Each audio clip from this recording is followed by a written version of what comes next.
Welcome to the Bayesian Conspiracy. I'm Inyash Brodsky. I'm Steven Zuber. I'm Jay Sticky.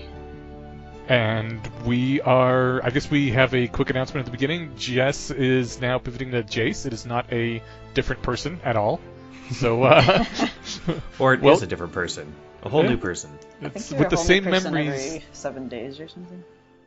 Is it 7 days? 7 days or 7 weeks? I feel like it's probably more years. 7 years. Yeah. I mean, it depends on which cells in general. I think the stomach lining replaces every couple days or so. Yeah. But some neurons. Mouth, skin cells. Yeah. But And you guys thought I would get us off topic. Right at the very start, man. yeah. Anyway, I'm trying out Jason, he, him pronouns, and might stick with it. So far, I'm liking it. Excellent. Although, have you had a lot of chance to experiment with it, like in the real world, since you haven't left the house? I've told my car mechanic that was my name and found it on a form, which felt cool. Same thing with Nice. like talking to doctors and psychiatrists and stuff. So a little bit. Nice. Okay, yeah, that makes sense. Yeah. Oh, so I've got a... Inash, you correct me if my idea here is wrong of the show topic, or the episode topic. We're going to discuss basically content things that we've consumed for people to enjoy while they're locked at home. Is that essentially the idea? Exactly. We were going to do other stuff, but like everyone is just kind of down with this whole quarantining thing, and it sucks. And we said let's have a lighter episode about stuff that we've been really enjoying that is helping us get through the quarantine. Then maybe we'd like to share with our listeners. They might enjoy it as well. Awesome. I've got another piece of like exciting news. Not that exciting, but it's not content related. So I refinanced my house. Like 3 days ago? Congratulations. Signed the refi loan for 1.1% less, I think. Oh my god, that's a lot. Yeah, well, I signed on for 4.75 at the beginning, so now I'm just down to reasonable. Yeah, congrats, man. But that is like $200 a month, so that's kind of cool. Mm-hmm. And it's not that difficult, right? No, it was super easy, barely an inconvenience. If you have a mortgage, now's a great time to refinance. Yeah, all I did was respond to an email from my lender, Colorado, but I have no idea if anyone's in this stuff for me. Anyway, I'm wondering. She's great. I've been wondering if this might be a good time to invest in property. It's probably. I don't know. I think I'll wait a few be. months. Yeah, that's the thing. I was going to be buying a place right around now. Last year, this was my plan. And now, I mean, first of all, I got the whole back thing, which is slowing me down. But I'm also like, I don't know if I should buy now, because very few people are buying. So it seems like prices are dropping. And Oh, yeah. I kind of want to hold off a bit, see if they keep going down or what exactly is going to happen. So I don't know. It's a weird time. Yeah, by invest in property, I meant like buy a house to live in. It's not. You're probably talking about buying another investment property. Well, I was, but like, yeah, in general, it might just be a good idea to wait another month or two, because At least, yeah. For prices to drop another 1 or 2% is a lot when you're talking about several $100,000. It's probably as long as I will need to like get a mortgage and shop around anyway. That's what I was going to suggest, is you can at least look to see what you can get approved for now. Okay. But it's definitely something that if you want to do, you should start getting on, because, yeah, like you said, it takes a couple months, and you want to be ready to jump on it once it looks like it might be turning. Yeah, I have actually bought 2 houses before, which like is weird to think about. Huh? Well, you haven't since you moved to Denver, so for me it's a shift. Kind of miss working on renovating houses.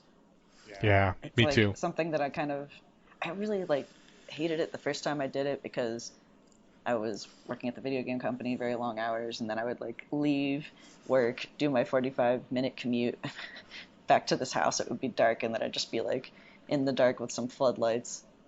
And I was really Like, you burning can myself see. out on it the first time, and I was like, it was the first time since I've done it, and I'm like kind of...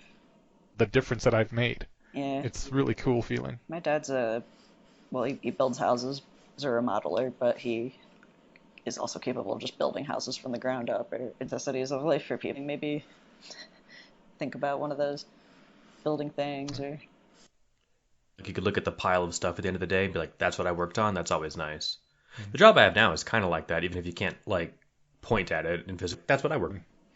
The counting, you're doing the same damn spreadsheets every month. Anyways, we should probably get Can totally talk about them. Just is called scientific evidence, legal evidence, rational evidence.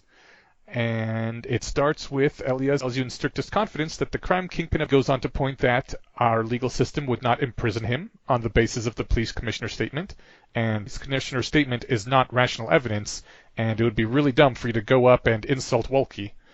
Legal evidence is like a he then goes on to extend this to say that science is made up of generalizations which apply to many specific or to many particular instances, so that you can run real-world tests and test these generalizations and verify for yourself that the generalization is true without having to trust anyone's authority.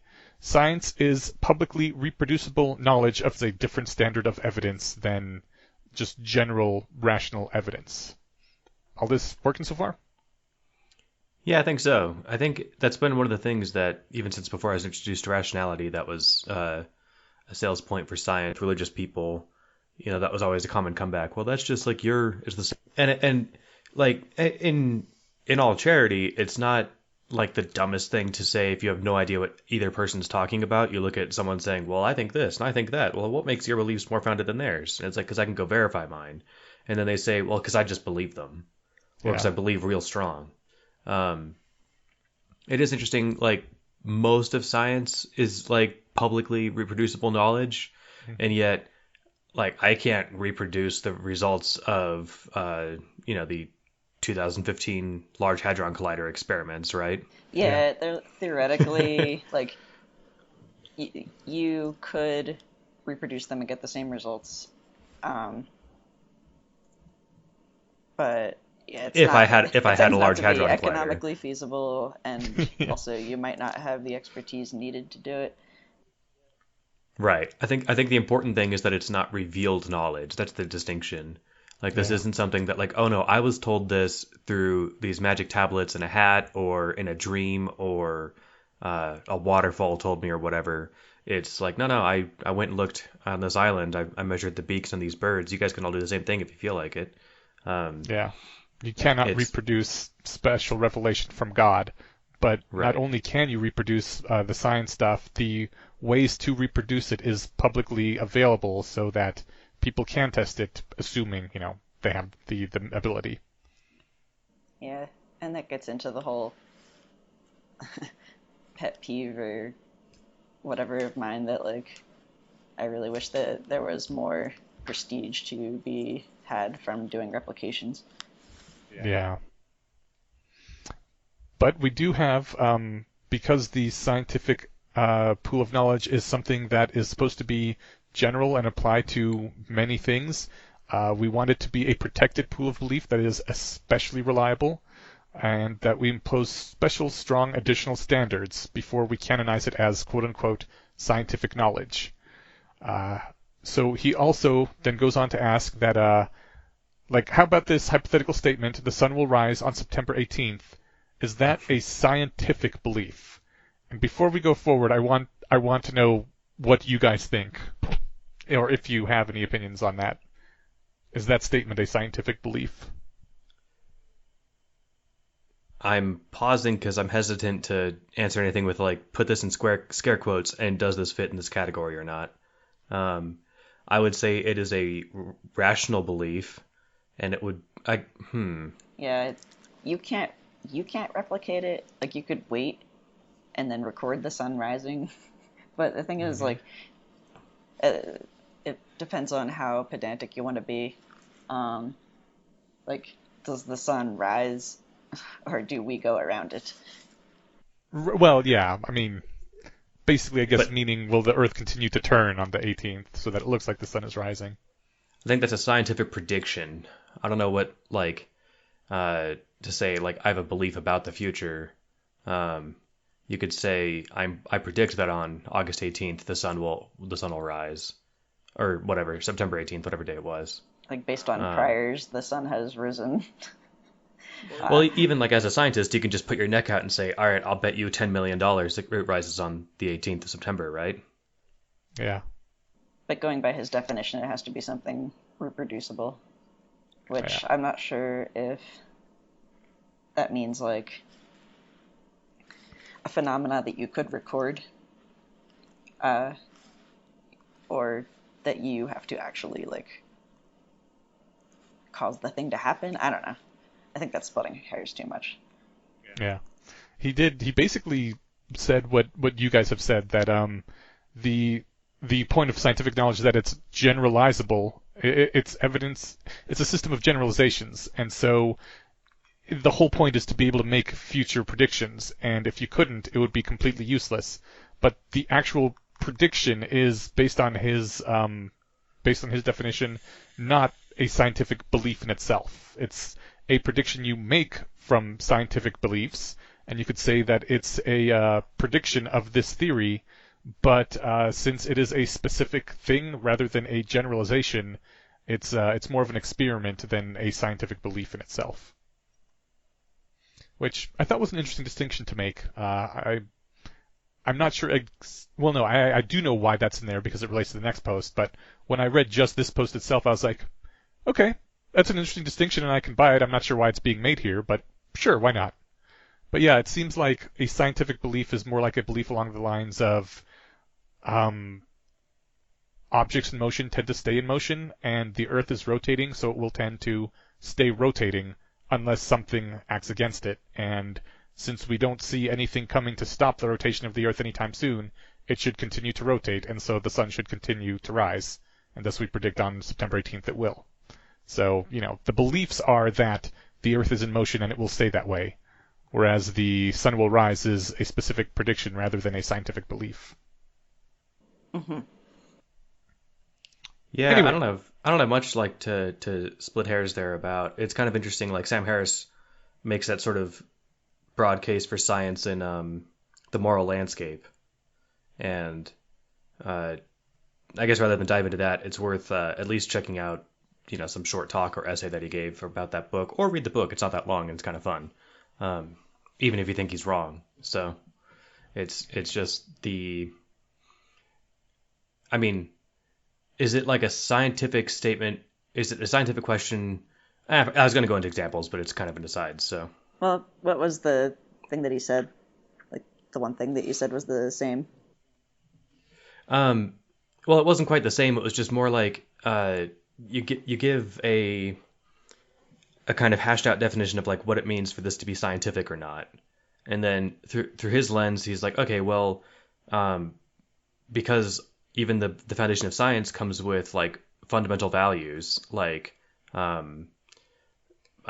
parsimony, intellectual honesty, evidence, that sort of stuff, then why don't we just go ahead and add into that value bucket like suffering is bad and not suffering is good, and then we can like then it's just a matter of plug and chug to figure out what works in the universe, just like we do with what makes rockets fly, right? Oh, so it's a utilitarian argument. Yeah, basically.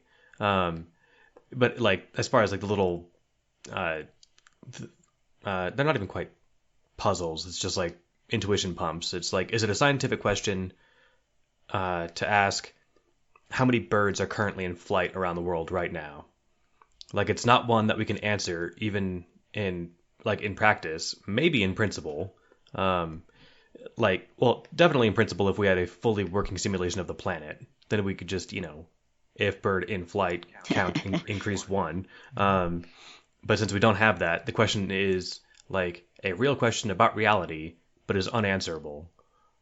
Is therefore unscientific? It's like little things like that. So that's why I don't like. That's anytime I see science and stuff in quotes, it's kind of just. I sometimes worry if they're splitting hairs, but that's not really the point Eliezer's making here, and yet I managed to make a non-related point for a minute and a half. So That was kind of related. I was gonna. Yeah, it's. Go on. I was also gonna kind of rant a little bit about how frustrated I get by the fact that we don't really have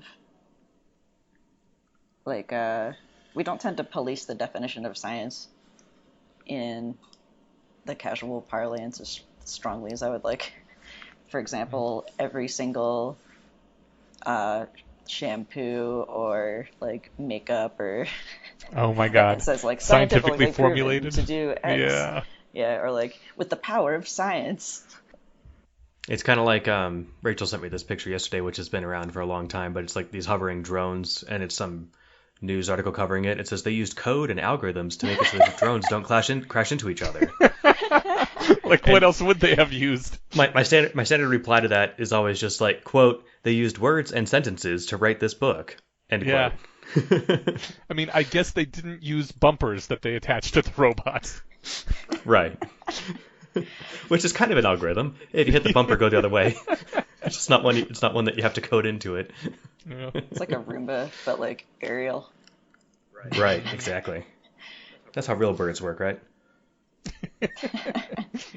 Birds are weird. They have like magnetism sense. Yeah. Anyway. Yeah, cool ass sense. Yes. So, on to the next post, which is related to this one and to what we've been talking about, Yeah, actually. kind of what the last one was setting up. Yeah. Is molecular nanotechnology quote unquote scientific? And did someone else want to drive on this one? I will just point out that I don't know how we took the other ones out of order on the last episode. I'm totally fine with it because they were great. But this would have been perfect to follow up with the Cryonics episode. Yeah, I was really disappointed we didn't. Yeah, They're here now. The new Less Wrong is in a different order, and I think we probably were on the new Less Wrong and we like hit the next button or whatever. Cause, Yes, if you hit the next and previous buttons, then they go. I believe they mirror the AI from AI to zombies. Yeah, exactly. Whereas the only way to get them in the original posting order is to go to that wiki page that's linked near the top, or right by where our yeah, apparently right we by where our forgot things to are. do that at the same time.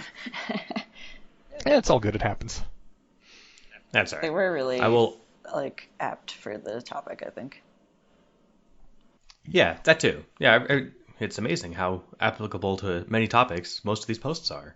Well, nobody knows why this one is applicable yet, so we should get into it. So I'll just answer the question right away. Is molecular nanotechnology... Bleh. All right, let me try this a third time. Is molecular nanotechnology scientific? And I'll just say yes. Well, that does not at all help us get through the post, though, Stephen. No, but I'm just prepared to like immediately bite that bullet and say yep. Well, Okay. if I'm a scientist and I say that it's science, does that make it science? Or do I have to put a lab coat on first? You need the lab coat. Otherwise, how will people expensive know is you're your a lab coat? scientist? Yeah. Anyway. Like all the people in those shampoo commercials. It's perfect.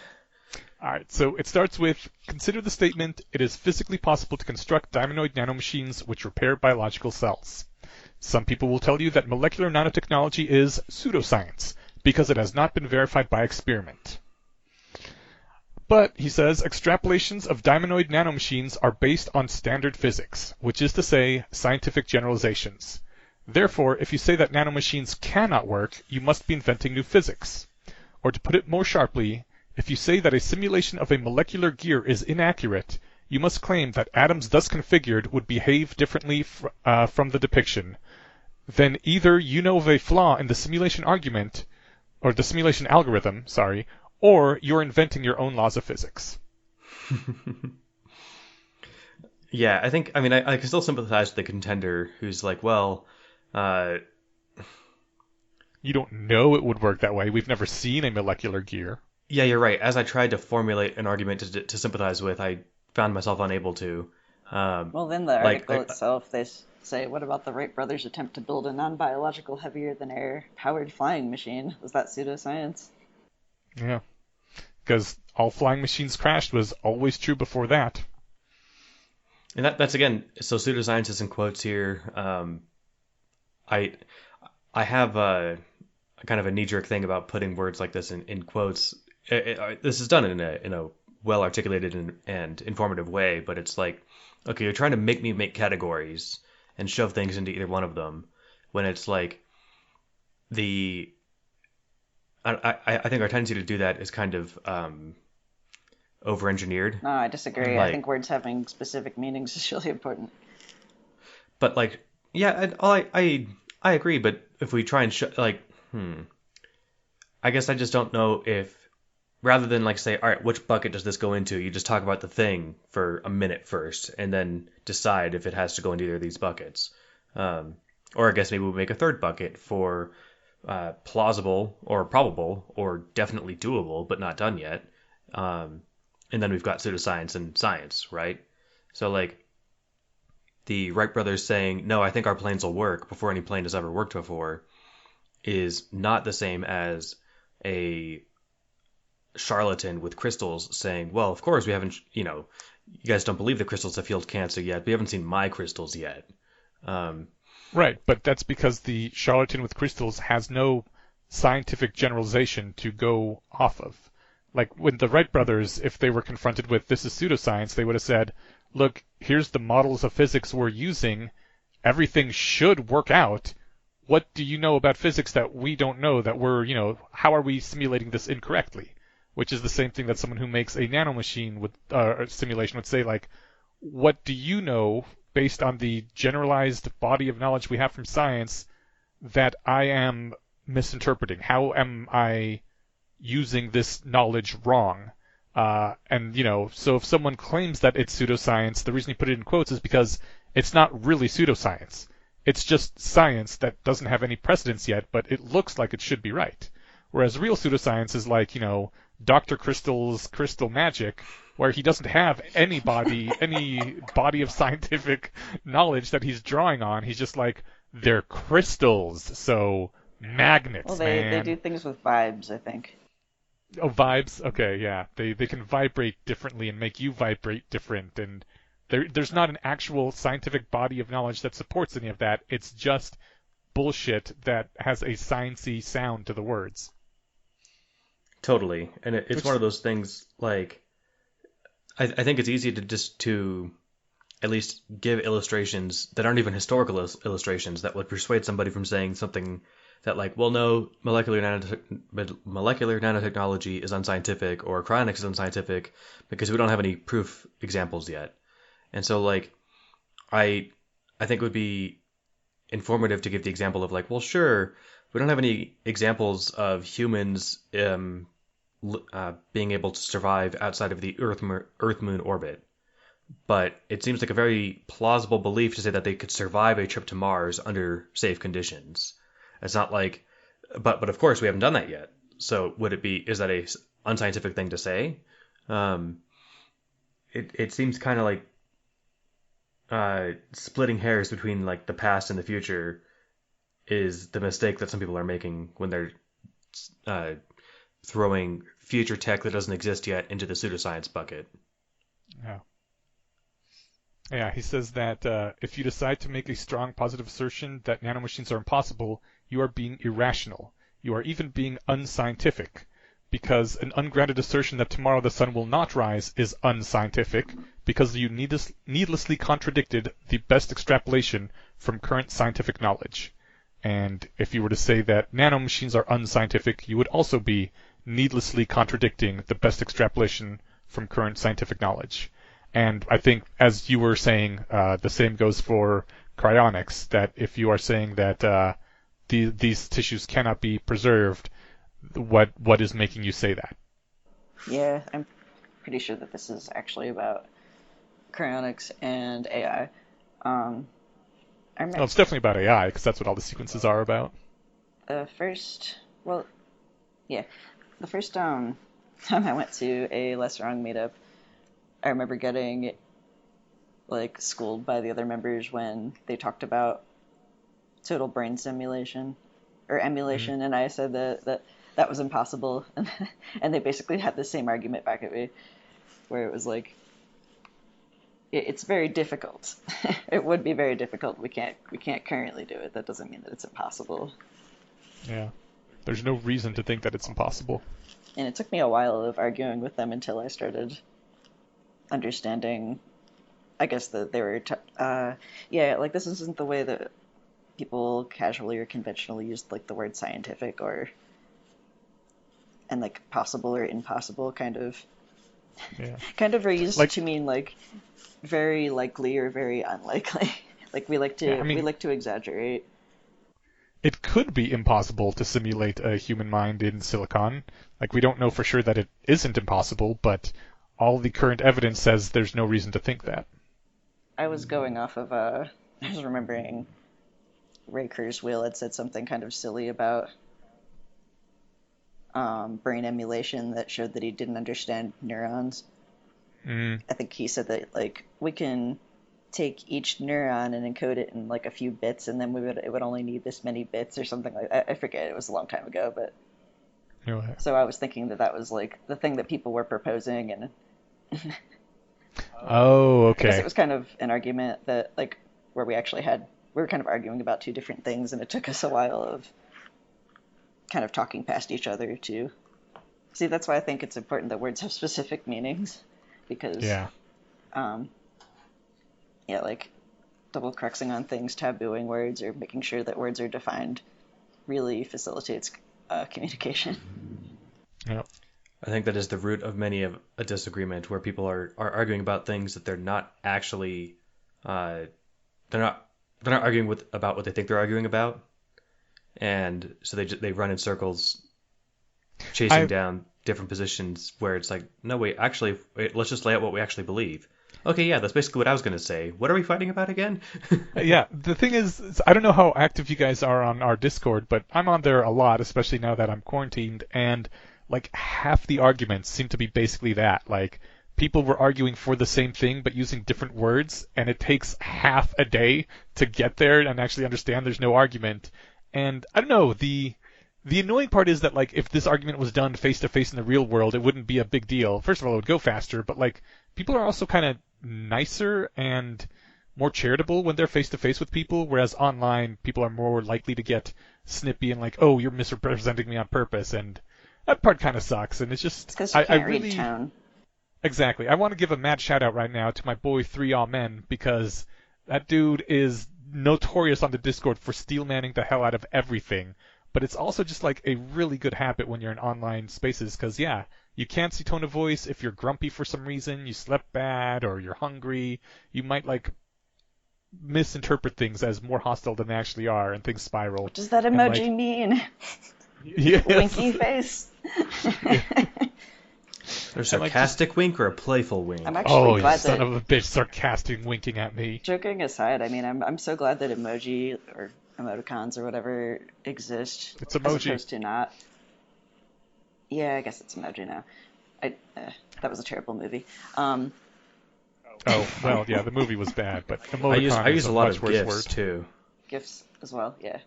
Yeah, Yeah. so Slack is really good at it. Discord's meh at it, but you just type in, the Giphy extension and then find an appropriate GIF that relates to it. It's like perfect. The English language wasn't enough, but that small, quiet picture is, or quiet movie is. This dancing cat wearing a fedora completely expresses what I was trying to get at here. I don't That even rounds up my argument perfectly. Exactly.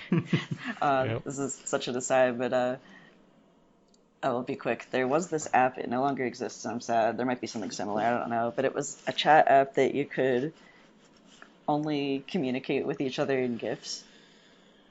Huh. And my coworkers and I installed it, and it was like kind of the texting version of charades.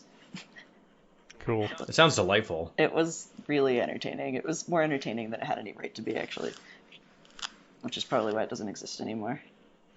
Oh. So, are we done on this topic?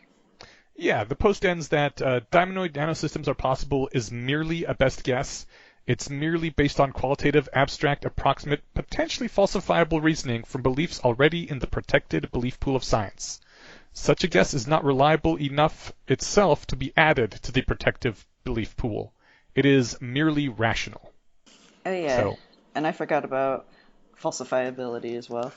But yeah, I'd add yeah. that to the list of requirements for something to be scientific. Yeah, based on facts, something you could observe or replicate yourself, something that has ways of falsifying it.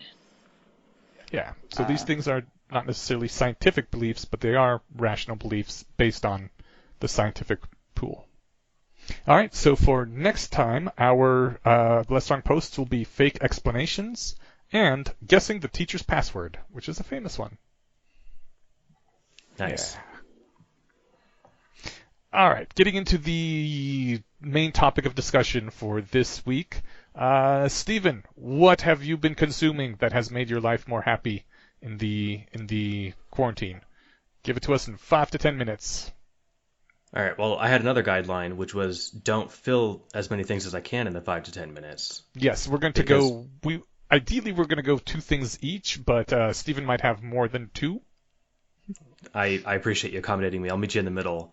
I will do. So we're gonna do what? 2 turns each, right? Yeah, and do 1 thing in each turn. Or, in your case, possibly more than 1 thing in each one. I will do 2 things in each turn, but they'll be related. Okay. So, first one's going to be video games that I've been playing. Although maybe this is a bad suggestion because if you don't already have a Nintendo Switch, they are apparently super hard to get right now. I've been playing Hollow Knight. I've been playing the hell out of this game the last few days. It is what's being played for the new Doof podcast Game Club, where once a month the community will get together and vote on what game Elliot and Ruben have to play. They're the guys who did Deep in Pact, which was the Pact, basically We Want More, We've Got Worms style podcast. With delightful accents. Oh yes, Australia being inexplicably Australian is tight. Which is from the Captain Marvel pitch meeting, which everyone should see. So anyway, Hollow Knight is kind of like a. I'm just kidding. Oh, Hollow Knight is like his a pitch meetings. He's getting around to telling us how awesome pitch meeting is. That's a given. That's good. That's not part of my list. If you haven't seen pitch meetings on YouTube, just Google pitch meeting and enter anything you've seen, like a movie or a TV show, probably Game of Thrones. My favorite have one a great is time. Yeah, my favorite one is Pitch Meeting Season 8 Game of Thrones. It's a wonderful way to start if you've seen Season 8 of Game of Thrones. And if you haven't, like, it's got everything from like Seinfeld to Tiger King, that show that everyone has been pissing themselves about the last month, which I completely refused to watch, but I did watch the pitch meeting for. Anyway, this isn't about pitch meeting. This is about Hollow Knight and another video game. So, Hollow Knight is like a basically. It's kind of like a little 2D Dark Souls with a lot more platforming and a lot less like status management. Like you're not toxic or poisoned or bleeding or whatever, but it has the same sort of like, all right, great, new kinds of enemies. Oh shit, I got my ass kicked. Okay, well, I start back at the bench instead of the bonfire, and I fight my way back there, and it's a lot of fun. And it's cutesy. I found a Berserk reference. And it's gritty at the same time. It's a lot of fun. So if you do play that and enjoy it, which it's also not just on the Switch, which is why it's a good pick. It's for a lot of platforms. You can check it out on Doof Media's Game Club podcast as well. So they are also doing streams of it. Elliot is on Doof Media on their Twitch account. So let's see. Next video game is going to be... This one was a tough one. And I had to decide between 2, but this one's way more rationality adjacent, and it's Horizon Zero Dawn for PlayStation 4. Unfortunately, it's a PS4 exclusive, and I can make my pitch for it really quick. It's pretty, it's got good soundtrack, it's got great voice acting, but basically the cover art is a girl garbed in like animal furs shooting what seems to be like a kind of robotic bow and arrow at a robot T-Rex. And the game extremely well, satisfyingly answers the question, what the fuck is going on in this picture? How could this ever happen? And if you're curious, it is such a good game. The reveal is slow and that there's it's awesome. So I really loved the story, and it's one that I have no idea how long Hollow Knight will take me to beat, but if you want to crawl through Horizon Zero Dawn, it's like 40, 50, 60 hours worth of game. So and you can stretch lots that of time out to much fill. longer if you're like me and you like to just kind of wander around. And I do have a PS4 now, so I should pick that up. I've heard that it is like oh, you still rationalist. haven't played that? No. Well, I only got a PS4 pretty Not recently, only is and I it heard that it's just a really like enjoyable game to play, like the mechanics are just really satisfying once you get used to them, but the story is great. Like, yeah, I heard that it's like as rationalist appropriate as like Soma was. You've probably heard that from me, Yeah. and it is. And I'll bring it to you, and I can leave it in a bag by your door without touching you, and hand you the game. Ineos. I'll also lend you the other game I have, God of War, which I wasn't going to make a sales pitch for, but which is awesome and everyone should play. Also PS4 exclusive. Yes, Jace, what's up? You have thank you for remembering. You also have PSVR, right? I do. That's the reason I bought it. You can wait. Horizon Zero Dawn was? No. The VR is the reason that I bought the PlayStation 4, so I could play Beat Saber. Yes. you can also play Horizon Zero Dawn on VR. Oh, and Oh, I don't like get know. it in 3D VRness? You get it in 3D. Well, you get it. I don't know if it's not like made for VR, but it just gives But you like I would get full three-dimensional. That okay? no. See, that sounds badass. So I'm like so into that. you don't get. What am I trying to say? It's kind of like you're in VR space and your TV screen is just like very large. It's much more immersive, but like Oh, okay. yeah, So it's not like it doesn't like split into two different screens for my two eyes, so it doesn't look like real 3D. no. Ah, nuts. Okay. Also, I feel like playing this on trying to do it like on a 3D emulator sort of thing where like they did with Skyrim. I feel like that would completely ruin the play of this game. Yeah. It's not designed to be viewed that way. Like Skyrim was grainy and flat enough to where that already worked. This absolutely isn't, I don't think. But it would be a fun experiment. Okay. If you can play it with the headset on, that sounds like fun. So Yeah, Phoenix anyway, played those both, are my Horizon Zero Dawn and God of War. And that'd on, also probably make it VR. easier to play while like laying down Yeah. if necessary. Yeah, probably oh will. hell yeah, that sounds amazing. Now I'm super jealous. Anyway, sounds like a lot of fun. Yeah. So that's my first section. Who's up next? Jace, would you like to go? Why don't you go? Because I'm trying to remember the name of the game that I was going to recommend. Okay. Well, I guess we're all doing video games first, so I'll go ahead and do mine because I was going to do one video game and one other thing that's much shorter. So my video game, because I am about a year behind on everything, I've always been kind of a late adopter for stuff, is Nier Automata, which no, that is not PS4 exclusive, thank goodness. I'm playing it on Xbox. I'm not sure if it's available on other systems, but it is. It takes place in sort of a post-apocalypse Earth where humans have been evacuated to the moon. There's only a few thousand humans left. They're on the moon. You are an android who is tasked with helping clear the Earth from these alien invaders so humanity can come back again. And the thing is, the alien invaders aren't like doom demons or anything. They're like these cute little machine things that just kind of wanted a place for their own. And they aren't like normally you see alien invaders, they've destroyed everything, they're like implementing their own industry and stuff. No, these guys are just kind of hanging out, and nature has come and reclaimed like a lot of the Earth. When you run around down there, humanity has been exiled for a while now. You're in this major city and there's trees growing all through like the streets and stuff. The highways are collapsing. There's kudzu and all sorts of greenery growing out of these skyscrapers. It is absolutely gorgeous to look at. It's a whole reclamation of human artifacts by nature that is just really fun to run through.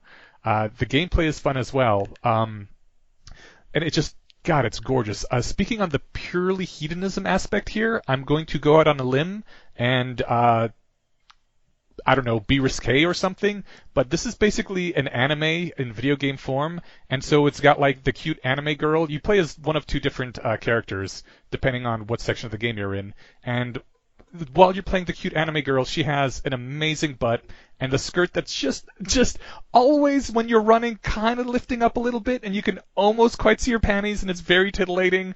And every now and then, like if she slides down a ladder somewhere, the skirt flies up a little and you get a panty shot. I don't know. It's ridiculous. I feel kind of embarrassed saying it, but oh my gosh, it's eye candy.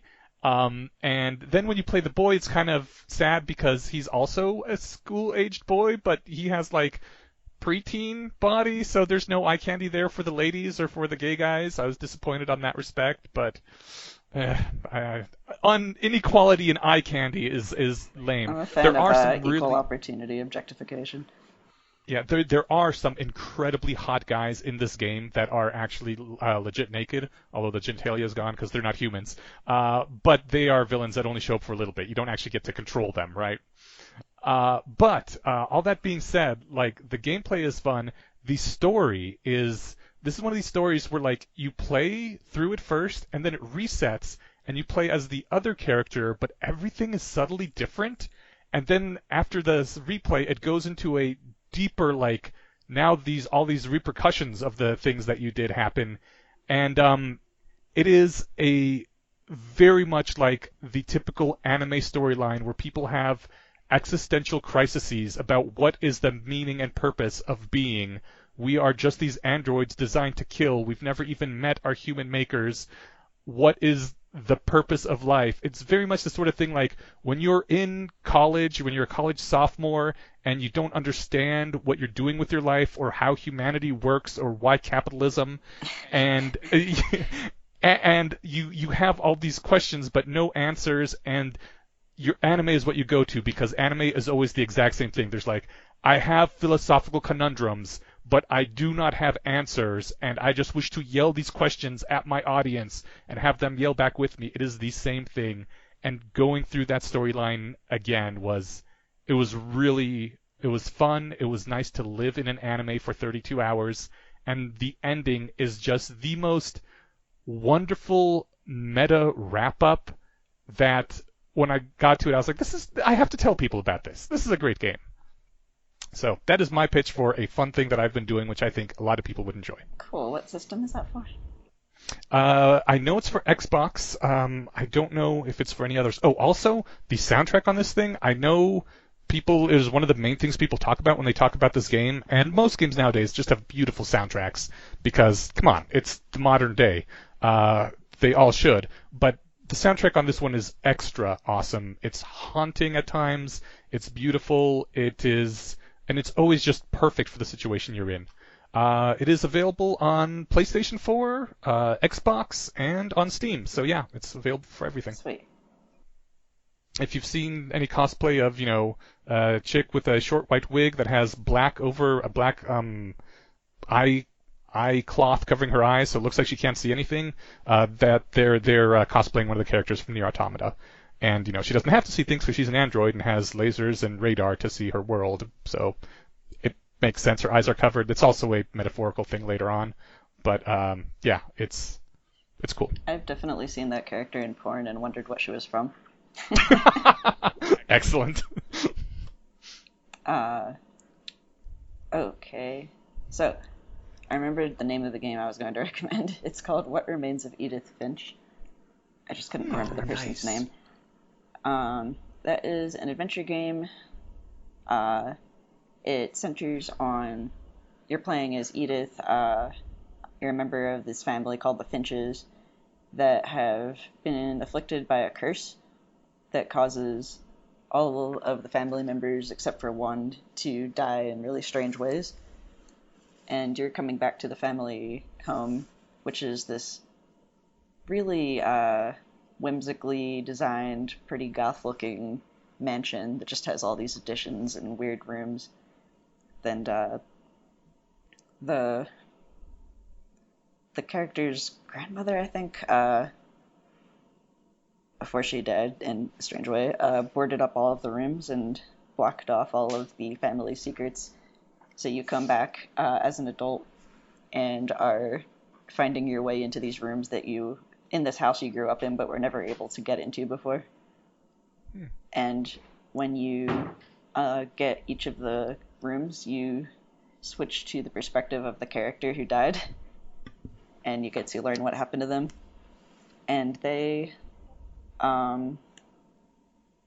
each of the stories about the characters who died are done in kind of a different style, either like a different art style or like a kind of a different theme or mood.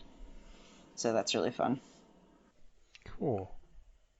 I've seen some gameplay of that one, and it looks cool. I've also seen gameplay of Nier Automata, and it's also like that one's just like a fast-paced, kick-ass, have a great time sort of thing. What Remains of Edith Finch is more of like it's slow-paced, like a puzzle story. Yeah, but I mean, slow-paced isn't bad-paced. It's just it's more of like a let's walk through a story rather than like let's shoot some fucking robots. Yeah. Sounds what's funny funny is is when when Badass Mist thing, right? Sorry, what? Sounds Yes. almost like a Badass Mist sort of thing. Yeah, kind of. The one thing I'll say about it is that the puzzles aren't very hard. The game's really well produced, and I would describe it as more of an interactive movie. It's still really satisfying to play, and some of the puzzles are pretty fun, but it's definitely not like anything hardcore. But Okay. not all games have to be. I really enjoy the genre of having an interactive movies type experience, and I remember there was this like Like God of War. now I remember a few years ago that people were complaining about video games coming out that were in this genre. Like they're like, oh, they're making video games for normies, and I was kind of like, why can't we just have all the genres of games and enjoy Hmm. them? 'Cause I like card games, but I liked this one too because it had a really compelling story and it was really spooky and Yeah, each shit on like gatekeeping video games that they have to be hard to be accessible. Like I've also been playing a lot of Animal Crossing, which is the easiest game in the world. It's just and there's no stakes, there's no dying, there's no hit points. You're building a little island and having little friends. It's great. What's funny on a quick meta note, I was gonna type in what remains of Edith Finch to see what platforms it's on. Turns out it's on all of them. yeah. But all I had to type in is the word what, and Google filled out the rest for me, which is kind of weird. That's spooky. Okay. And I kind of want to do what Steven did and split this in two because they're two video games and they're kind of related. The other one is another puzzle game called Baba Is You. Baba is a sheep. I've heard of that one too. Oh, you played it or heard of it? I've heard of it. I Okay. haven't played it yet. So you should definitely play it. It's a top-down, how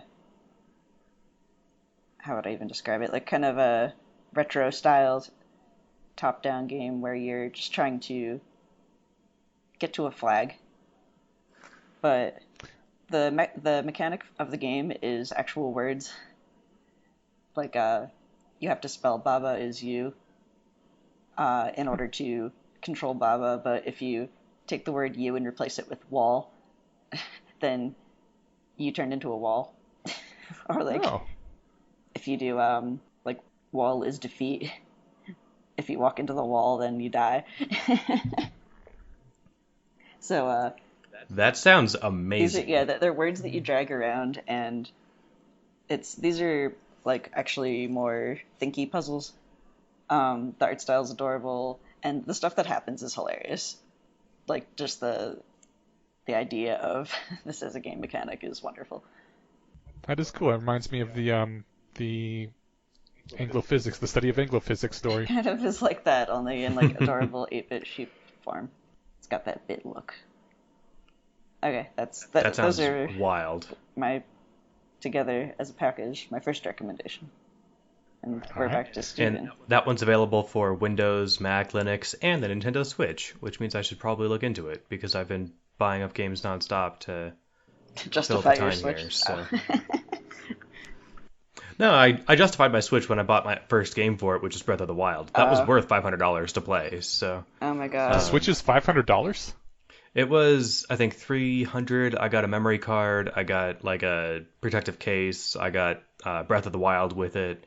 I think it came with Minecraft. I think my whole bundle was $500. Damn, I Yeah. paid $100 for my PS4. Yeah, I got mine new though. Yeah, that's true. Like for Yeah. a pretty long time, the only reason I would ever buy a new gaming console or device is when a Zelda game would come out. Hmm. Yeah, Breath of the Wild is amazing, but it's not on my sales pitch today. So You don't even need to Oh. talk that one up. That's just the best video game ever. I can talk up Horizon Zero Dawn more with it though. Is that I think Horizon Zero Dawn would have been Game of the Year 2017 if it didn't come out the same week as Breath of the Wild. They're like very similar types of game, which is great. If you like that type of game, it's like here's two really amazing games in this genre. But unfortunately, yeah, people tended to, well, that one's a big name because it Yeah. the Zelda series, so they bought that one. Yeah, the releasing at the same time is a bad idea. Yeah, and like I think Zelda's just also like more widely appealing, which just doesn't make it bad. It was a great game. It was better in different areas, worse in different areas, but it was like anyway. Horizon Zero Dawn I think would have been Game of the Year 2017 without Zelda stealing the spotlight. So not stealing it, deservedly snatching it because it was amazing. So Uh, All right, Steven, I believe we are back to you. okay, well then this leaves us for like I guess TV and movies. So I am struggling to think of like stuff that everyone already hasn't seen. So I'll name a TV series that I watched that kind of started out on a whim and then enjoyed both seasons. And I think they're only like 10 episodes a season. It's called I had it in my head a second ago. If I'll just describe it, then if anyone remembers the name, interrupt me. It's a Korean zombie, like it's like feudal era Korea, and there's a zombie outbreak, and it's way more compelling than it sounds, and it's a lot of fun. And it is called, oh, for pity's sake, I just had this. I hate when that happens. Well, I will have to Google it because it's not coming to me. So I will leave that one on the wayside and instead pitch the other. I think like rather than say here's great things like that you should enjoy because I don't know whatever it takes a lot of time to watch or something. I'll just describe what I've been enjoying. Brooklyn Nine-Nine is partway through season 6 right now and it's great. If you haven't seen that show, it's a lot more fun than it sounds when I say it's a cop comedy show. It's really like. It's not like lowbrow comedy like Reno 911 or something. It's a lot of strong characters, good jokes, running gags, and that sort of stuff. But I was going to pitch Better Call Saul, which is almost done in season 5, and it's I think a good show to binge, especially now because you're trapped. Watching it week to week over the last few years was kind of a drag because especially in the first few seasons, there's some where it's like some episodes where it's almost not enough to keep you hooked unless you're already kind of invested. But now that you can just move straight on to the next one, it's great. So I would recommend Better Call Saul. And if anyone's not sure, that's a prequel series to Breaking Bad, which you haven't seen that, I would recommend that one first, which is also available on Netflix. And I mean, there's probably no way anyone listening hasn't heard of that show, so I'm not going to give it a summary. What about Better Call Saul, though? You didn't really... I guess I'm just describing like what I'm currently watching. Like it follows Saul Goodman, which is the lawyer that they had in Breaking Bad, and basically he's just this wonderful shyster. He will manipulate the law, fake evidence, and do whatever he can for his clients, whoever they may be. And in the case of Breaking Bad, it was mainly the protagonist and his friend. So that's how like he fell into the series. And this is a prequel show some years, it's not sure, like before he met like Walt and Jesse from Breaking Bad. So it's more just like an origin story for that character. And it's really good. I don't really know how to sell it other than like if you liked Breaking Bad, you'll like this. It's got a lot less of the, I don't know, like Walt saying, say my name or I'm the one who knocks. It's got like fewer of those badass moments, but that's not what it's going for. It's going for the moments where you're like, oh, that's the Saul that I recognize, because he doesn't start that way. Like the seeds are there just like they are with Walt in Breaking Bad because it's a well thought out story. But you see his descent into who he becomes later, and it's great. So... Cool. Yeah. Alrighty. Thank you. Is it on to me? It is your turn. Okay. And I have heard good things about Better Call Saul too. Brooklyn Nine-Nine, real quick. I love everything about it except that it's a cop show. I wish it was about anything other than cops, but yeah, the characters are great, the jokes are great. I still enjoy it anyway. Yeah, I think if you don't... I knew it. I knew it was a 6-letter or a 2-syllable K word. The zombie Korean show that I was thinking of is called Kingdom. I was thinking like Killers or something like that. I knew that wasn't it. It's called Kingdom. It's on Netflix, and it was a lot of fun. Is it subtitled or dubbed? Yes. I think they do dubs. I did it in subtitles, which is also great if you're like trying to like really not focus on being stuck at home because you have to read and watch at the same time. So it's not a movie then? It's a series? It's a TV series, yeah. Okay. And is it done or is it still going? I don't know. It ended on a nice... well, I won't say how it ended. I guess the fact that I said I don't know means that it could go both ways. But it's like... What makes it fun is that the zombies are like a background element. And, well, I mean, they're not. They're a foreground element. But it's not like The Walking Dead and all the other things that came out 10 years ago. It's also the time frame that sets it like to be a lot of fun because you can't radio ahead to the next city and say, "Oh my God, you guys, there's zombies." Zombies can't take, they're not being transported while in dormant period across planes and getting all over the world. They're basically just running up the country, and there's people trying to get ahead of them. And so then, they get to a new town. They see this ravaging horde behind them, and they try and cut them down like they do everyone else, and it doesn't work. You've got to decapitate them or stab them through the head. But again, since you can't call the town that you're heading to, give them that notification. It's kind of just a fun thing of like how this apocalypse is spreading. So Nice. it's a lot more fun than you think for your standard zombie show. Third zombie show, or second zombie show that is way better than it sounds, and I'm going over budget, is Santa Clarita Diet, which I've pitched before. It is amazing. It is the same kind of humor as like Community and Better Off Ted. Just a ton of really high quality jokes delivered like 2 a minute. Like 2 jokes a minute on average, probably. That show is fucking hilarious, and it is. Without going on and on about it, I will just pitch that one. I'd pitch that over Kingdom, but Kingdom was like just a new thing I was watching. So Cool. Alrighty. My second thing is we've all been pitching a bunch of long-form stuff, video games that take, tens of hours, entire series. So my next one is going to be something really short that you can consume in its entirety in under 45 minutes. It is the album When We All Fall Asleep, Where Do We Go by Billie Eilish. And I realize this thing has been out for about a year, but I am, again, a late adopter. Also, I was like, oh, look, pop music, I don't care. I don't listen to the pop music, really. I don't listen to the radio. But at some point, I stumbled across Bad Guy. I was like, oh, this is a really neat song. And then Girlfriend Reviews put out Bass Guy, rather, which I was like, oh, that's hilarious. And that's that one song. Oh, I want to look up that one song now. And they put, parody of Bad Guy. So I looked up Bad Guy, and I thought, you know what? I have never in my life really liked a song and really liked an artist and then listened to an entire album by them. And the song that I liked most was the song that gets the radio play. There's always been some other song on the album, which was my favorite, which is never played on the radio. No one else ever hears it. So I try to listen to entire albums whenever I can. So I looked up this album, When We All Fall Asleep, Where Do We Go? Listened to it from start to finish. Oh my God.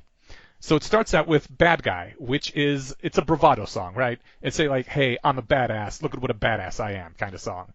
And I'm glad you explained it because I've heard the song and I have no idea what she's talking about. So yeah, and I have a lot of fun with those kinds of songs. Like one of the reasons I loved it was because that kind of bravado, like yeah, I'll seduce your dad, kind of thing.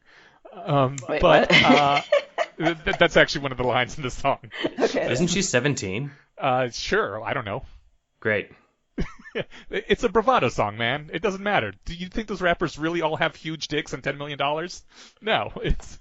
Wait, they don't? Oh, God, my worldview.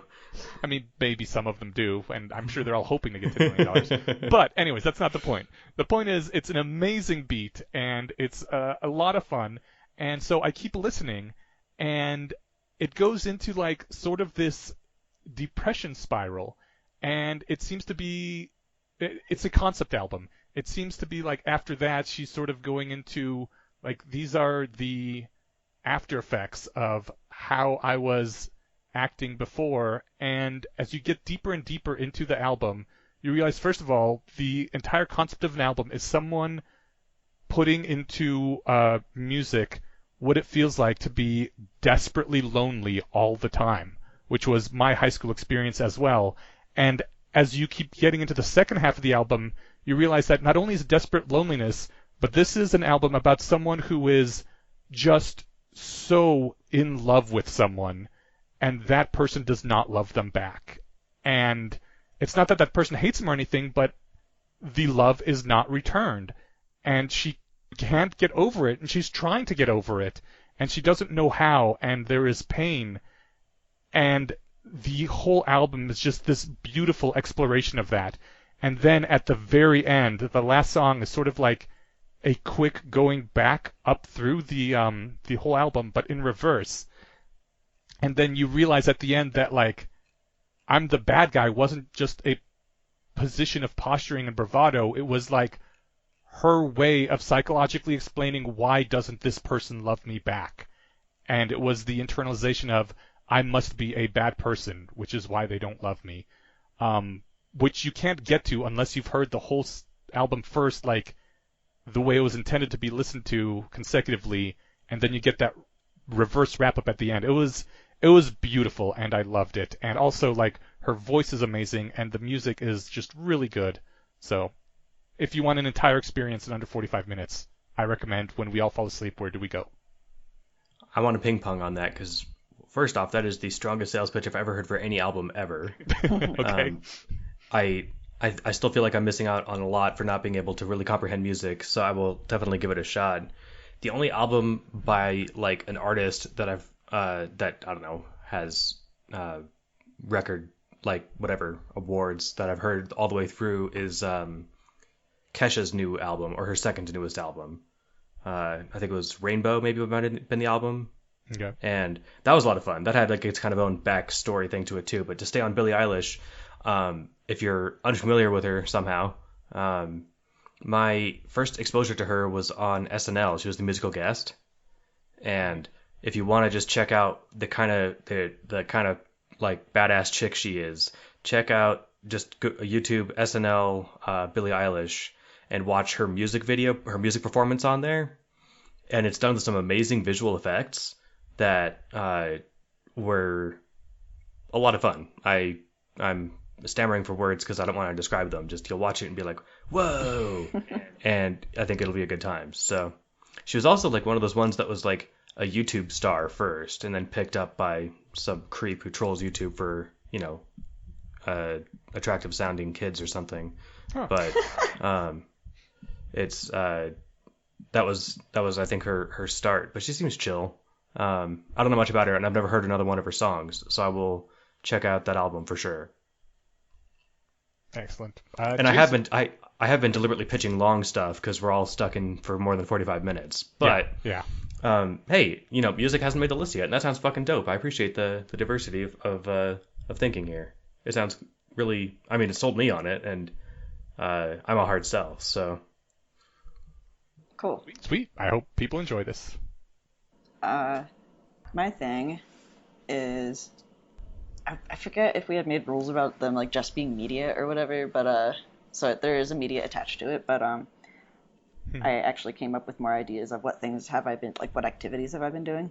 I was wanting to do a mini section on that at the end anyway, okay. so I feel like this will be perfect. Well, I have a bunch to add to that, but the one that I want to do like a longer dive on is the Polyphasic Sleep YouTube channel. One of the things that I have been experimenting with since I'm working from home now is I'm trying a polyphasic sleep schedule. I'm doing a everyman where there is a 3.5 hour core sleep and then 3 20-minute naps dispersed throughout the day. And it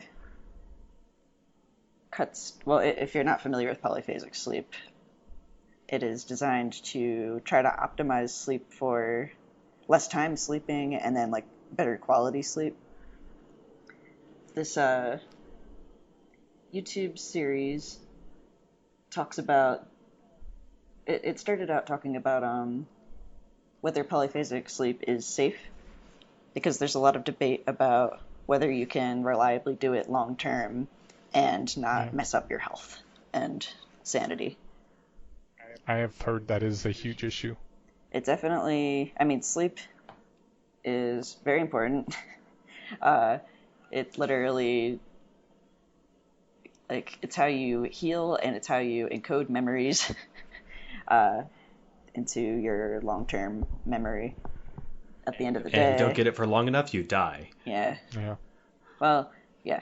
But also, like, more short-term, you can just start getting sick, you can gain weight, you can become depressed, you can more easily get stressed out or irritable. Like, it kind of affects everything. So, a bunch of caveats about, like, make sure you do a lot of research if you want to try experimenting with polyphasic sleep. But I decided to try it because, first of all, it's something I've been wanting to do forever, but it just never really fit with my schedule since I tended to work. Well, I've always worked in offices, and, like, it's pretty irritating, actually, that offices don't have a, like, mandatory nap break at least once per day. there's so That would be much nice. there's so much data showing that we're, first of all, like, ancestrally we were kind of designed to sleep in the middle of the day, like around 2 or 3 p.m. It's like your circadian, you could watch people's circadian rhythm and like their alertness and everything dip right around that time, just like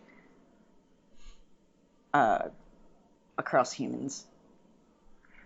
So I wanted to let you finish your sales pitch on this first, but I just have to ask, like, how do you take a 20-minute nap? Because I have found that if I, like, all right, I'm tired, I'm gonna try and zonk out for a minute. I never fall asleep within 20 minutes. I fall asleep within 5 minutes when I go to bed at night because I'm always exhausted. But like, if I could try and schedule a nap, it never works. Yeah, so there's a lot of reasons why polyphasic sleep isn't for everyone. One of them is just that genetically some people are more efficient sleepers than others. Um, but I actually could never nap, like, throughout my life. If I tried to, I Until you started sleeping 3.5 hours a night. well, I started actually like learning how to nap. It's actually a skill you can train, which Oh God. You think becoming unconscious would be something to be really good at just doing. For fuck's sake, brains, why can't you just be good at the things that we should all be able to do automatically? Sorry, go ahead. I'll yeah. stop interrupting. No, I was complaining about, like certain brain states you're in sometimes where you're just like having a ton of ideas and you're just like, if I could just take a snapshot of this brain state and then like load it when I need it. Same thing with like calm, relaxed brain state or happy brain state, or I don't know.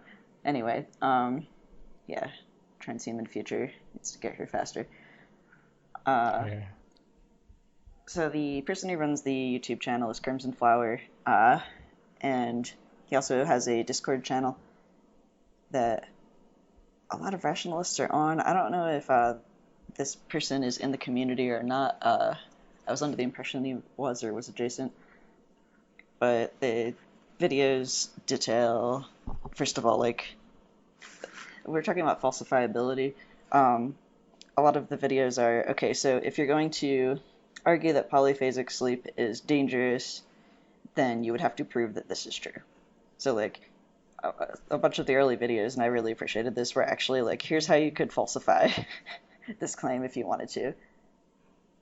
And that was in response to a bunch of people just like constantly nonstop hearing that somebody's doing polyphasic sleep and being like, oh my God, did you hear about all the scientific studies that say you need 8 hours a night?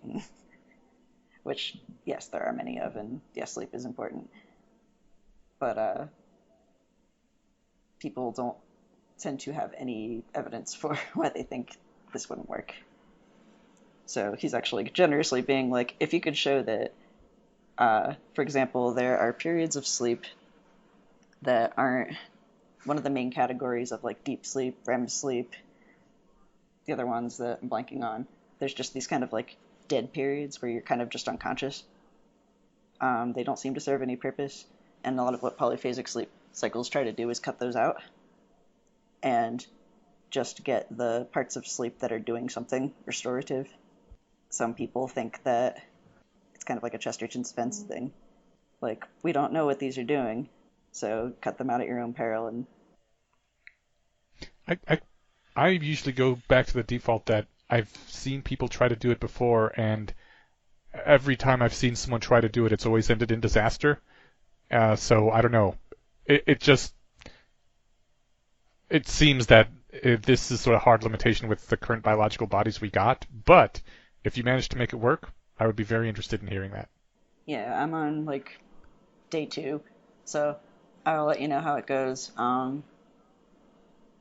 Usually with the everyman cycle, there's a period of it feeling really, really great for like a week, it feeling pretty shitty for the next week, and then it's slowly starting to feel great again. So I'm expecting that. Yeah, I will link to both the YouTube and the Discord. Alrighty. Yeah, that certainly sounds interesting. I'm glad you guys are outside the box on, like, I was thinking, like, TV and video games, so perfect. I was struggling to come up with like what fun things am I doing, because most of what I have been doing is work and then like projects. Like, I'm like people having fun. I'm building two bikes.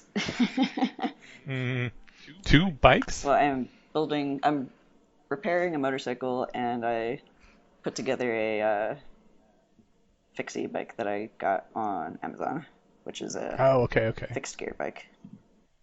Cool. Well, do we want to do a couple listener feedbacks before we wrap up? I think so. Yeah, sure. Cool.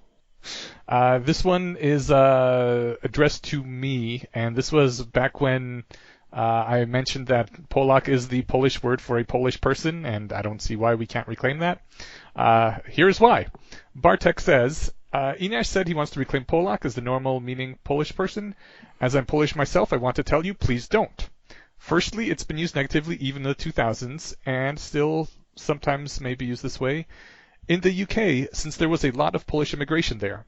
More important, even discarding prior negative usage, it sounds cringy as fuck. Do you ever say, I was in Spain and I partied with the Españoles? The speaker would sound like a weirdo trying to signal knowing the language while clearly not knowing the language. Pol is fine, lots of words are weird and can mean multiple things. And I guess, okay, if there's an actual person like, I mean, I'm of Polish ancestry, but I don't have any really exposure to any of that. And if real people from Poland are like, don't do this, it's stupid, then alright. I didn't know it was still being used negatively and all that too. It was easy enough to disregard your parents because they're old fuddy-duddies, but Exactly. if it's topical, then yeah. Yeah. I don't know. Isn't that what Fair enough. reclaiming is about, though? Like, it's literally taking something that has been used as a slur, has negative connotations, and like the word bitch is something that you can now say like, wow, you're a badass bitch, or whatever. Like, Yeah. it's still used pejoratively as well, but it used to be literally. Apparently, I don't have like really solid sources for this, but apparently it was considered a much worse word than whore in, I think, Victorian era. Like it was the worst thing you I could remember call a bitch woman. was considered. I remember bitch was considered really bad even when I was a kid.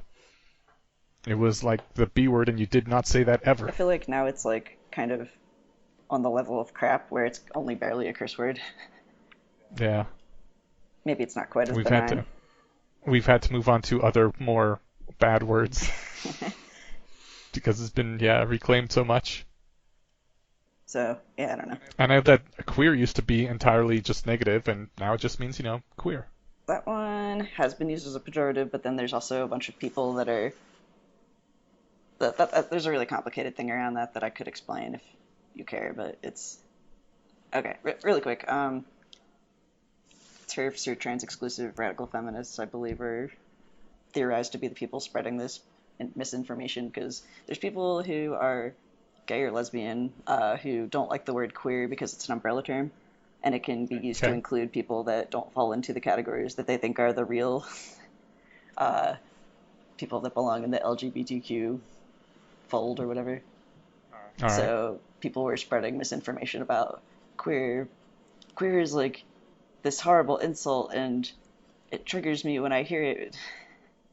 And now people are using it like actually like if you go back in early like literally it's called queer theory, and it's been called queer theory for a very long time, and it is actually I mean, queer hasn't been a bad word since like what, the 50s? It's like it's still used pejoratively, but like it also was used as like a descriptor, a self descriptor, or as like a something positive. So I've heard it used pretty much only as a positive thing, like, yeah, I'm queer. I'm here and I'm queer and I'm proud. I'm like particularly pro that word existing because somebody who doesn't know how they identify yet, or who identifies as something but is closeted because like their family would disown them if they came out, or it would be like socially disadvantageous, can use it to still signal that they belong to this community without necessarily like outing themselves that way or nailing down their identity. That was longer than I wanted to make that. Somebody else talk about something. We have another piece of feedback from William Eden. William Eden is one of our generous supporters and says, the reason I wanted to support you guys is that the general air around rationality is something like criticism and attack, which I didn't realize it is, but It okay, is. maybe it is in some places. Okay. I have a story. And I'll tell you okay. after the quote or the feedback. Okay, and I love the podcast from the moment I first listened because you seem to genuinely and enthusiastically like rationality. It's kind of sad and crazy that that's a distinguishing characteristic, but there it is. I both wanted to support the creation of a community public good and specifically support your positive and inspiring message to the community. So I'm very happy about that. I think that even though I have struggled with depression most of my life, it is, I have a lot of fun doing this, and I just feel better when I am like excited and positive about things. So that's basically the energy I always try to put forward whenever I am in a public place, and it makes me happier to do that. So I guess this is just sort of a side effect of who I am and who I choose to be around. But if he likes that, that is great. I'm very happy about that, and I am surprised that there's this thing about criticism and attack rather than enthusiasm. And you said you have some more information about that? Yeah, or I was going to say I have an anecdote. Okay. Although I want to start by saying thank you for supporting us, William Eden, and also that was a really great message. Yeah, it was. It made me feel really good. Yeah. I want to third that, and then sorry, go ahead, Jace. Oh, that's okay. Yeah, I remember actually reading this feedback when I was going through like mini depressive episode thing, and that making me feel good. And Iniash, to what you were saying, I think this is science-based, and then like I'm kind of laughing because we were talking about people calling things science-based earlier. But one of the efficacious ways of mitigating depression is by doing things that make other people happy. Like helping others helps you more than doing things that are good for yourself, I guess. Yeah. Wow, that was awkwardly phrased. It's the polyphasic sleep. I'm not adjusted yet. I hear it just keeps getting worse. But no, that is a thing that I have heard. Okay. And then it gets that better. I have heard constantly that making other people's lives better is the best way to be happy. Yeah, and I found this to be the case. Like moving from a like money-oriented career to values-oriented careers, like really impacted my sense of having worth and having a reason to get up in the morning. And yeah. Anyway, the little anecdote that I had was that, oh man, some of them are probably listening to it now. There's a Discord group that is made up of a bunch of Denver locals who did meetup things in person before COVID, and now they're doing a bunch of web-based meetup things. It's actually really cool.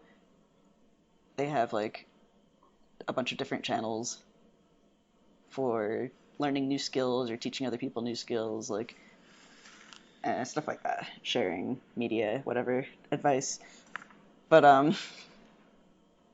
so Phoenix and I are both on there, and I think Phoenix posted something, Scott Alexander's, in response to somebody asking a question about, it was IRBs. Somebody had mentioned an IRB, and Phoenix is like, oh, you should read this, and posted my IRB nightmare. And a bunch of people jumped on it. They're like, Scott Alexander, isn't he that neo-Nazi guy? Oh my god. Oh man, I heard that he believes these things, and that whole community is full of people that are just like sheltering Nazis, and I forget what other things they were accusing the community of. And then of course, like when Phoenix and I were like, actually, I've had really great experiences with this community, and I think that's a mischaracterization.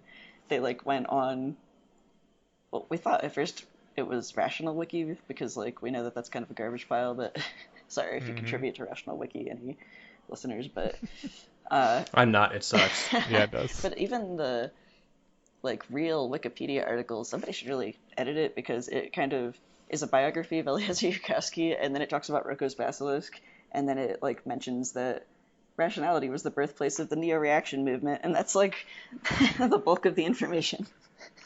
Holy shit. It does, like, to be fair, also mention after the knee reaction thing, oh yeah, and effective altruism. As like a, Oh my but God. yeah, so the people that know that the rationality community exists seem to have this idea that it's a bunch of self-aggrandizing tech bros who think they're smarter than everybody else and are racist and whatever else, whatever other things bad people do.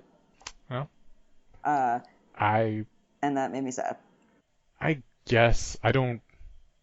I suppose I technically should be sad. I just have a really hard time caring. I'm like, my community is great, and you guys can go be miserable in your community of haters if you want. No, but they're a good Bye. community. It's just that there's like misinformation out there, and it makes me sad because That people. misinformation had to come from like some bitter people, though, right? I Like, think it's just political. I remember a lot of instances of people coming across less wrong, finding something that looked like it belonged to the opposite political party, and then immediately like casting a distrustful eye on it and trying to nitpick every like look up, like what's the list of all the bad things that people in this community have done? Aha, I knew it. They're bad. yeah, I do particularly love that Scott Alexander every now and then does get called in all seriousness a neo-Nazi, and we're like, he lost relatives in the Holocaust. Yeah. Like this is not a okay, sure, whatever you say, he is the most Nazi of all the neo-Nazis. Well, it still reminds me of like the kind of witch hunting that went on Tumblr, where one of my favorite artists and writers actually like changed careers and left Tumblr because they got branded transphobic, like Nazi supporting. Oh, what was the other thing? I don't know. Anyway, they're transgender and they're Jewish. Oh my God. And Dude, remember when Lacey Green was like, became the all trans Tumblr people hate her for some reason? This is partly, I think, why it's hard for me to ever try the show Steven Universe, because this might be related to one of these two people that you're talking about. Might be the person who like did some fan art and the character they drew wasn't fat enough or something, and they got like doxxed, they got like death threats, Yeah. and you should kill yourselves out the wazoo, and it's like, sorry, I am new to drawing. Like, Yeah, but that's a toxic community. You can't blame Steven Universe for that. It's a good show. yeah, that's another thing that makes no, me no, sad. sure, for sure. But I know I think it's kind of like what people see when they, come across the Wikipedia page of rationality, and they're like, oh, that's not for me. So I'll see like the fandom for a show and be like, oh, this thing looks like it's terrible. If these are the kind of people that like it, right? Yeah. Don't get me wrong. I'm sure. I hear it's great. Yeah, I And- see what you're saying. is really good. You But should I, watch I it. also love it. Yeah. If you're into the like very positive. That's one of the things I love about it. It's just relentlessly positive and optimistic, and I would watch it to feel better about the world. Yeah, it's pretty great if Yeah, you're depressed. don't get me wrong. I need to give it a shot. It's just like I said. The exposure I had to it first was through that, and I'm like, oh, okay, so it's this show that a bunch of fucking lunatics like, because look at what they did to this poor person for not being a good enough artist. Yeah, but And- you watch Rick and Morty too, and Rick and Morty is also loved by a bunch of fucking lunatics. Absolutely. So don't get me wrong. But because the causal order happened the other way with Rick and Morty Ah, for me, Okay. I was got able it. to be like, oh, this show's hilarious. And then you go online and be like, oh, wow, a bunch of lunatics like this show. But they're all idiots. I know that it's fine and But funny. they're not all Yeah. And I idiots. can appreciate Like, it for the right reasons. the reason I keep saying that this is sad is that like to use Steven Universe as an example, like there was a good friend of mine that I ran into at an anime convention, and we were both cosplaying, and I was cosplaying a Steven Universe character, and they were like, "Oh, that's a great cosplay," but I refuse to watch that show because I don't want to be associated with those people. And I was like, "But it's a Oh good my show, and God. you're missing out by not seeing it. In fact, you particularly, I think, would like this for particular reasons that, like, I don't know." So I was just thinking about, man, the fact that this person cares, first of all, about the signaling thing. Like, I think that that's something that people worry about, that if I get into this rationality community, I'll be associated with these bad people, even if the ideas are good. Which, and yeah, like, this is a really great Discord group, and these people are really intelligent. and they would, I think, get a lot of value out of actually reading the sequences or reading Slate Star Codex, but they probably won't because they, what's rationality? Well, it's where they shelter Nazis and make up thought experiments about basilisks and. It's where tech bros go to be all bro-like. Well, that sucks. Yeah, we're such a bro community. If I had to find one word to describe it, that'd be it. We're always going to the gym and getting swole. It is somewhat white male dominated. I think that also turns people off. There's not much you can do about that though, other than like just trying to be accessible, which I think it is, right? Like if it just happens to be where 15 years ago there are more white dudes reading crap online than there were, I don't know, other groups of people, which may or may not be the case. Like I remember that was a problem with the skeptic movement I mean, too. The internet used to be largely white dudes. That's my point. So like if something started on the internet, that might just be like sort of just the way it's going to land until things get going. It's like I think unless your group has like a specific message that says no, we want to stay all white dudes, then I don't really know how to address that problem, right? That is a hard problem. I also think it's somewhat interesting that, the fact that white men like something automatically means it's probably bad. Yeah, I mean, I think that's another thing that people see, and they back away from the community a bit. I mean, Annie Asher also somebody who will occasionally rail on how white men are terrible and ruin everything. Well, I think it's more about how I have very complicated issues with men, but it's not white men for me, it's just all men. Hashtag not all men. The hashtag yes all men, goddammit. But no, not really. It's like I said, it's a complicated thing, which maybe some other day we can not get into. Honestly, like when Steven's like, yeah, but how do you get like minorities into your group? I was like, well, we could just like drive around in vans and just start abducting people off the street. And this is what gives rationalism a bad name. I mean, at least there's some outside the box thinking. For me, other than saying like we have than having an open door policy. We have cookies. I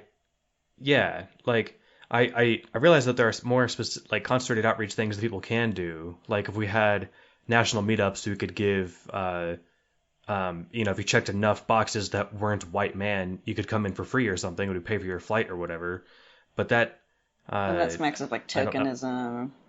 I don't know. It's exactly, one of those right? no-win scenarios where either you're being... I'm throwing my hands up, but people can't see it. Yeah. Like, I don't know how to solve that problem. I mean, there's probably, like I said, I think outreach is something that people are knowledgeable about that aren't me, but I don't really know how to solve that problem. If you didn't want this to be a problem, you shouldn't have been so white and so male, Stephen. Yeah, well, when I was building my character sheet, I picked the stats that fuck it, I picked the generic character. Can't finish the joke. Yeah. Yeah, I think we've gotten pretty far afield, and we should probably wrap it up. Yeah, were we still gonna talk about activities, or do you want to save that for another time? At this point, we should probably hold on to that for some other time. Okay. Works for me. Yeah, that works. I guess in a sentence, I can just say, make sure you get up from your desk and move around once in a while. It's good for you. Yeah. Yeah, at least, all my stuff's downstairs, like food-wise, so if I have to get up and do something, at least I have to, go up and downstairs, which is a nice way to stay, in motion. Yeah. I had, yeah. killer back pain, the lower, like, lumbar spine back pain and hip flexor things for, like, a month and a half. And since working from home, since I am not sitting in an office chair for 8 hours staring at a computer screen, I mean, I'm still sitting and staring at a computer screen because I'm working, but I can sit cross-legged on the floor, or I can, like, sit on my wobble cushion. That's another recommendation. I'm going to stick that in the recommendations pile. Get a wobble cushion. It's like, those ball chairs that you can sit on? It's like that, except it's in cushion form. So you can put it on your chair. Huh. And you still can, like, strengthen your lower back with it and fidget by moving around, and it's good. good life hack. Cool. Yeah. I will take note So of that just because I could use something like that. just being able to get up and play a round of Beat Saber in between answering a bunch of queries, or like go walk in the kitchen and like pre-make a few meals for the next day, or just like get up, stretch, change positions. My back pain is like virtually gone, Nice. like very quickly. And the thing is, I was trying everything. Like I bought all these like fancy chair insert things, and I was paying for massages. I was doing like back stretches. I got like pain salves and patches, and just not sitting in an office chair was the solution, of course. Yeah. And I'm kind of torn about not like wanting to go back to work in the office because of the back pain, but also Dude, the pain is a serious issue. the isolation. For most Yeah. jobs, if you're having comfort issues that are impacting your work, you can get the office to accommodate that. And like there's no reason you couldn't buy one of those butt cushions for your own chair, but there's also a great reason that you can get your office to pay for it. I have I've had on my task list for many months now, make a standing desk, and I've made like incremental progress towards it. I got monitorizers that should work, and then I was kind of like at the step of, okay, I should research what shoes I should wear and stuff, and then I just like didn't because other stuff kept taking priority. I made my own standing desk like real cheap. There was a God, I don't know, like maybe $40, and it works pretty nice. Yeah. No, I think I mean, I it's can not just fancy, but put my stuff on monitorizers, and then I just have to do it. And now I have more motivation if we ever end up like unquarantining to actually do that. Yeah. Sorry for that tangent. No, that's good. I think that's all good advice. I'm sure there's all kinds of guides and stuff for how people can best, set up a home office to be comfortable and stuff. But yeah, other than that, I hope that this was a nice bit of positivity that wasn't totally dwelling on how shitty everything is right now. So, and gave people some ideas of things to do to fill some time. So, if you guys have any ideas and want to share them, you can join the community at the Bayesian Conspiracy Discord, and by all means throw them in the episode chat for this episode or wherever it feels appropriate. And there's even a channel on there for COVID-19 panic. Maybe we can make another one for COVID-19 like chill, and we'll have all the fun shit that people are doing. That actually sounds like a great idea. That should happen. That will happen. That'll be done soon. So well, we have a chill corner. we do. That's true. Yeah. All right. We could just rename it Maybe we don't need another until one. COVID is over. So it's gone forever. In any case, yeah. It's never If you gonna go get away. bored at home too, there's also the Discord to chat people on. And other than that, Yeah. I think that sounds appropriate. Okay, well, William Eden, thank you. Not only did you make us feel better and happier as people for saying that we help you out like that, you also help us financially, which is a thing that just keeps happening because I pay us all basically every 6 months. Last time it was a decent amount. It was like previously it had been enough. It was a nice Man. thing, and we appreciate the nice things that you guys can do for us. We in do. this case, specifically William Eden. And on that note, not to totally contradict that, but if you're in the position at all where like you're one of the many millions of people who don't have jobs right now and you're trying to cut corners, by all means, let this be a corner you cut.